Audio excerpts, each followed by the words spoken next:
So I'm late, folks. Thank you very much for being here.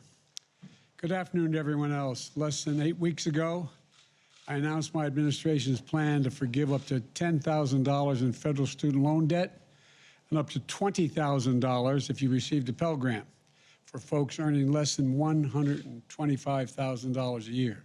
Today, I'm announcing how millions of people, working and middle-class folks, can apply for get this relief, and it's simple and it's now. It's easy, it's fast. At the end of my remarks, I'm going to officially launch this new application site at studentaid.gov, studentaid.gov. You'll be able to fill out your name, social security number, date of birth, and contact information. No forms to upload, no special login to remember. It's available in English and in Spanish on desktop and mobile.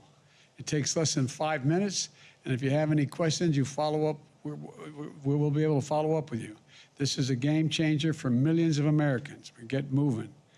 And it took an incredible amount of effort to get this website done in such a short time. I want to thank the Secretary of Education, there he is, Secretary of Education Cardona, who's here with me today. He and his team led a talented group of data scientists and engineers across the federal government and built it and tested and launched this new application in just weeks. And the Secretary insisted that it had to be tested over the weekend. It landed and handled more than 8 million applications without a glitch or any difficulty. We had over 10,000 people contact the White House to either send us letters or calls thanking us. It means more than 8 million Americans are starting this week on their way to receiving a life-changing relief that they're looking for. It started today with millions more, and we're going to have the opportunity to do it as well. As millions of people fill out the application, we're going to make sure the system continues to work as smoothly as possible so that we can deliver student loan relief for millions of Americans as quickly and as efficiently as possible. My commitment was, if elected president, I was going to make government work to deliver for the people. This rollout keeps that commitment, just as I'm keeping my commitment to relieve student debt as borrowers recover from this economic crisis caused by the once-in-a-lifetime pandemic.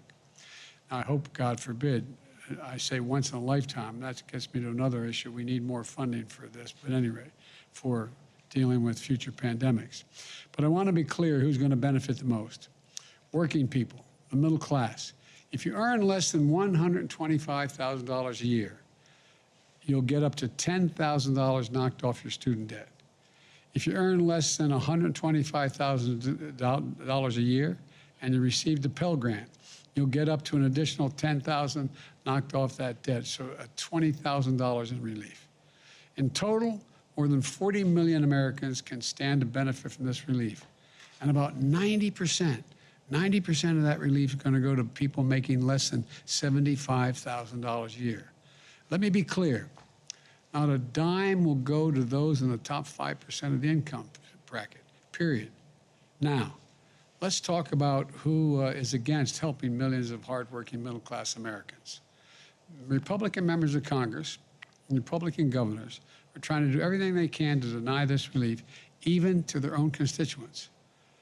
As soon as I announced my administration's student debt plan, they started attacking it, saying all kinds of things.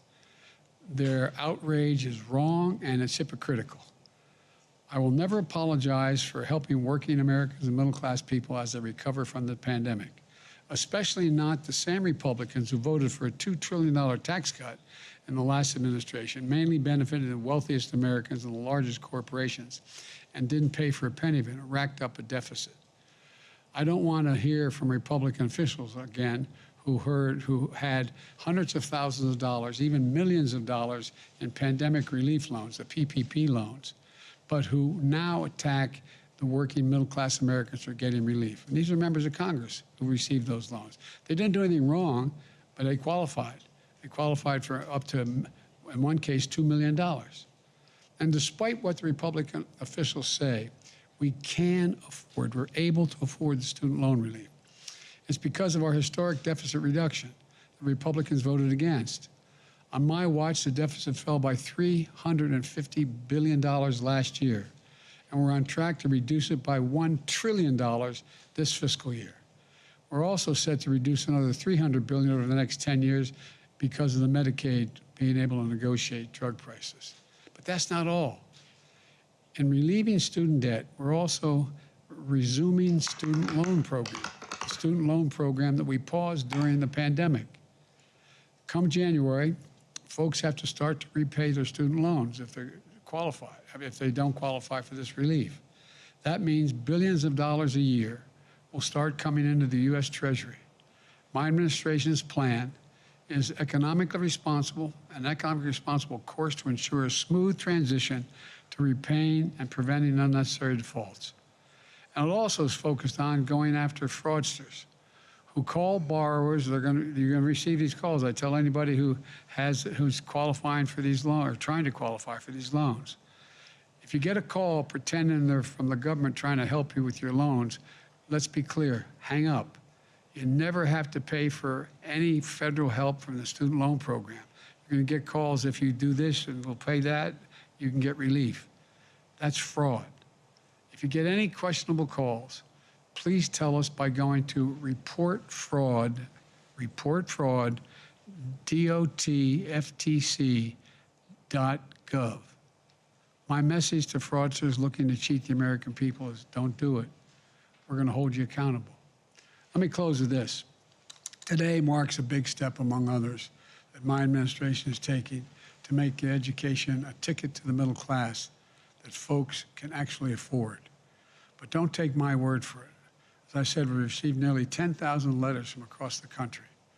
A woman in Colorado wrote, she grew up, she said, in the school lunch and food stamp programs, started working at age 13, and on her way to college to a good job until she was injured in an accident and couldn't find full-time work. She said her student loan debt was weighing her down, but now she can, quote, breathe again. A mom in California wrote how she received a Pell Grant to become a nurse. She just had her 4th child, and the stress of the pandemic pulls the weight of the student loans on her even more heavily, making everyday life really hard. But now she says that weight is lifted, making life easier for her. And something we don't talk about very much, a lot of seniors still carry a burden of student debt, whether for themselves or for their children and grandchildren. A retiree in Oregon wrote how she never missed a payment and says this relief, quote, means the world to her. That's what today's announcement is about. So let's get started. The new student loan application is now open. If you have federal student debt, please visit studentaid.gov.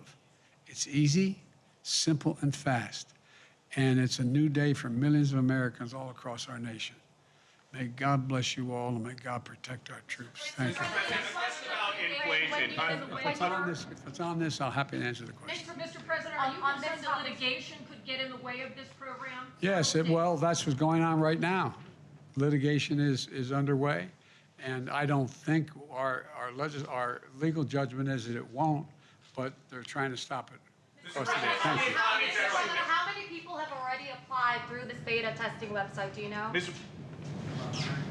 Over 8 million. And will people who have privately held loans, will they at some point become eligible for this forgiveness because they no longer are? We are working on pathways there to support those, but we're moving as quickly as possible to provide relief to as many people as possible. Thank you. Mr. President, can you offer assurances that they will soon be